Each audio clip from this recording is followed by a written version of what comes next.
वशिष्ठ जी द्वारा जीव की अज्ञानता का वर्णन। वशिष्ठ जी कहती है, राजन, जीव अज्ञानवश एक देह से दूसरे देह को धारण करता हुआ हजारों बार जन्म ग्रहण करता है। वह गुणों के संबंध से कभी सहस्त्रों प्रकार की त्रियग योनियों में और कभी देवताओं की योनियों में जन्म लेता है।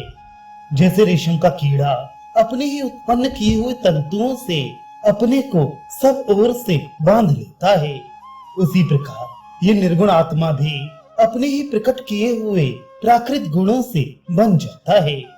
वह स्वयं सुख दुख आदि द्वंद्वों से रहित होने पर भी भिन्न भिन्न योनियों में जन्म धारण करके सुख दुख को भोगता है। उसे कभी सिर में दर्द होता, कभी आंख दुखती, कभी दांत में व्यथा होती तथा कभी गले में घेंगा निकल आता है। इस प्रकार वह जलोदर, तृषा रोग, ज्वर, गंध, सफेद दाग, कोढ़, अग्निदाह, दमा, खांसी और मृगी आदि रोगों का शिकार होता रहता है। इनके सिवा और भी जितने प्रकार के प्रकृति जन्य अद्भुत रोग देहधारियों में उत्पन्न होते हैं, उन सबसे अपने को आक्रांत समझता है। कभी अपने को त्रियग योनि का जीव मानता है और कभी देवत्व का अभिमान धारण करता है तथा इस अभिमान के ही कारण उन शरीरों द्वारा किए हुए कर्मों का फल भी भोगता है। अज्ञान से आवृत मनुष्य कभी पृथ्वी पर सोता है, कभी मेढक के समान हाथ पैर सिकोड़कर शयन करता है, कभी वीरासन से बैठता है, कभी खुले मैदान में, कभी ईंट पर, कभी कांटों पर, कभी राख में, कभी जमीन पर, कभी युद्ध भूमि में, कभी पानी और कीचड़ में, कभी चौकी पर और कभी नाना प्रकार की शैयाओं पर सोता है। कभी मूंछ की मेखला बांधे कौपीन धारण करता है, कभी नंग धड़ंग घूमता है, कभी रेशमी वस्त्र, कभी काला मृग चर्म, कभी सन या ऊन के बने वस्त्र, कभी राजोचित वस्त्र, कभी पेड़ की छाल, कभी खुरदुरे वस्त्र, कभी रेशम के कपड़े और कभी चीथड़े पहनता है। इनके अतिरिक्त भी नाना प्रकार के वस्त्र और तरह तरह के रत्न धारण करता और विचित्र विचित्र भोजनों का स्वाद लेता है। कभी एक रात का अंतर देकर भोजन करता है, कभी दिन रात में एक बार और कभी दिन के चौथे, छठे या आठवें पहर में भोजन करता है।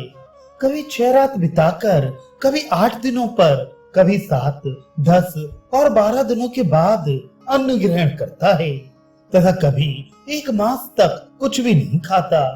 कभी सदा फल मूल का ही भोजन करता, कभी पानी या हवा पीकर रह जाता और कभी तिल की खली और दही का ही आहार करता है।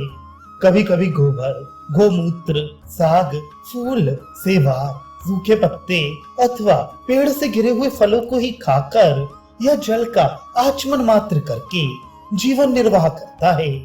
इस प्रकार सिद्धि पाने की इच्छा से वह नाना प्रकार के कठोर नियमों का पालन करता है। कभी विधि के अनुसार चांद्रायण व्रत का अनुष्ठान करता और अनेकों प्रकार के धार्मिक चिन्ह धारण करता है। कभी चारों आश्रमों के मार्ग पर चलता और कभी कुमार्ग का सेवन करता है। कभी तरह तरह के पाखंड फैलाता, कभी एकांत में शिलाखंडों की छाया में बैठता, कभी झरनों के पास, कभी नदियों के एकांत किनारों में, कभी एकांत वन में, कभी पवित्र देव मंदिरों में तथा एकांत सरोवरों के तट पर और कभी पर्वतों की एकांत गुफाओं में निवास करता है। उन स्थानों में नाना प्रकार के गोपनीय जप, व्रत, नियम, तप, यज्ञ तथा अन्य कर्मों का अनुष्ठान करता है। कभी व्यापार करता, कभी ब्राह्मण और क्षत्रियों के कर्तव्य का पालन करता और कभी वैश्य तथा शूद्रों के से काम करता है। दीन दुखी और अंधों को नाना प्रकार के दान देता तथा अज्ञानवश अपने में सत्व, रज, तम इन त्रिविध गुणों और धर्म, अर्थ, काम का भी अभिमान करता है। इस प्रकार आत्मा प्रकृति के द्वारा अपने ही स्वरूप के अनेकों विभाग करता है। कभी सहा, कभी स्वधा, कभी वशटकार और कभी नमस्कार में प्रवृत्त होता है। कभी यज्ञ करता और कराता, कभी वेद पढ़ता और पढ़ाता तथा कभी दान देता और लेता है। इस प्रकार दूसरे दूसरे कार्य भी किया करता है। कभी जन्म लेता, कभी मरता तथा कभी विवाद और संग्राम में प्रवृत्त रहता है। विद्वान पुरुषों का कहना है कि ये सब शुभ अशुभ कर्म मार्ग है।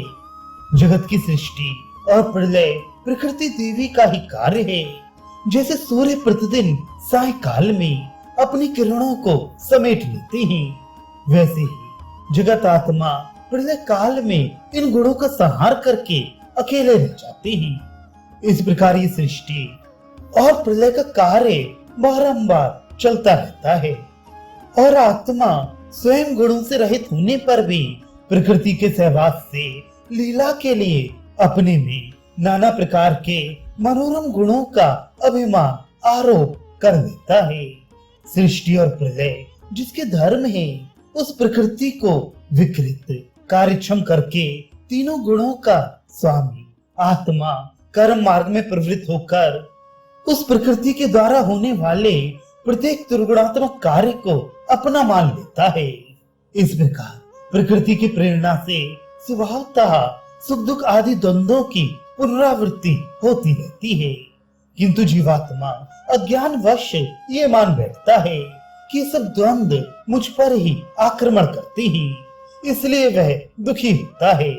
वह लिंग शरीर से हीन होने पर भी अपने को उससे युक्त मानता है तथा काल धर्म मृत्यु से रहित होकर भी अपने को काल धर्मी मरणशील सत्य से भिन्न होकर भी सत्य रूप और तत्व से रहित होकर भी तत्व स्वरूप समझता है। वह यद्यपि क्षेत्र से विलक्षण है तो भी अपने को क्षेत्र मानता है। सृष्टि से उसका कोई संबंध नहीं है तो भी समुची सृष्टि को अपनी ही समझता है। वह कहीं गमन नहीं करता तो भी अपने को आने जाने वाला मानता है। इसी प्रकार अज्ञानी जीव अपने को अजन्मा होकर भी जन्म लेने वाला, निर्भय होकर भी भयभीत तथा अक्षर अविनाशी होकर भी क्षर नाशवान समझता है। इस तरह अज्ञान के कारण और अज्ञानी पुरुषों का संग करने से जीव का निरंतर पतन होता है तथा उसे करोड़ों बार जन्म लेने पड़ते हैं। वह पशु पक्षी मनुष्य तथा देवताओं की योनियों में हजारों बार मर मर कर जन्म धारण किया करता है।